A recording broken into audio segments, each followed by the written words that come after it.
कुछ इश्क किया, कुछ काम किया। फैज़ अहमद फैज़।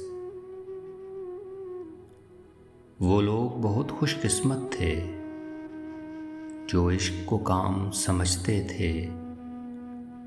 वो लोग बहुत खुशकिस्मत थे जो इश्क को काम समझते थे या काम से आशिकी करते थे। हम जीते जी मसरूफ़ रहे, कुछ इश्क किया, कुछ काम किया। काम इश्क के आड़े आता रहा और इश्क से काम उलझता रहा। फिर आखिर तंग आकर हमने दोनों को अधूरा छोड़ दिया, दोनों को अधूरा छोड़ दिया।